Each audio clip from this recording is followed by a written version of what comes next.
fear is almost like having goals in reverse. They take you in a direction you don't want to go. Fear will change your focus. It will weaken your resolve. You know what fear is? Fear is worshiping the words of the enemy. It's worshiping the words. It'll never change. It'll always be like this. Your season will never change. It won't improve. You won't get out of debt. You won't leave the hospital. The child won't change. The marriage won't improve. She won't change her tone. He won't be more committed. Fear is worshiping the words of the enemy. But faith is worshiping the words of our God. Yes. What does the Bible mean when it says magnify the Lord? Think about this for a second.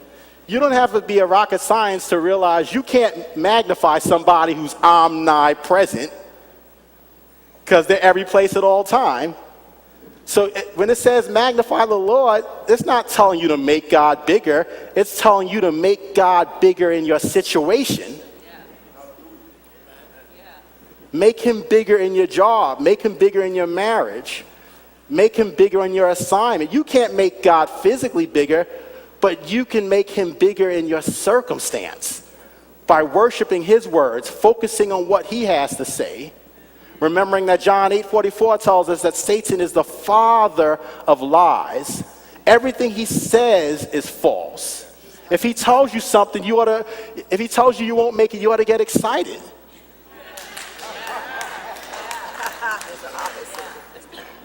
Write this principle down. Your enemy is not an authority on your potential. Your enemy is not an authority on your potential. Satan's the father of lies. He works like Al-Qaeda. What does Al-Qaeda use? Terrorism. What's terrorism? Listen carefully. It's the organized use of fear. Yes. Amen. Go ahead. It's the organized use of fear. They struck us in September 2001, but I've flown back and forth from Atlanta twice, and you go through all the security checks. There's still a taint of terrorism when you go through security, even though it's 10 years removed.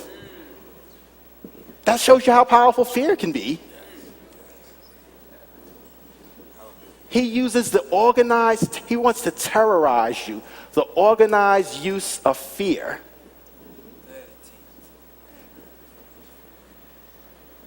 But thank God, 2 Timothy 1:7, we have not been given a spirit of fear, but a powerful, loving, sound, self-disciplined mind. Fear will keep you from asking more out of life. Do you realize when you fail to ask for something, you reject yourself before you give someone else the opportunity to reject you? When you fail to ask for more out of life, you reject yourself before you give someone else the opportunity to reject you. Let's say I wanted to go to Harvard Business School at this point in my life.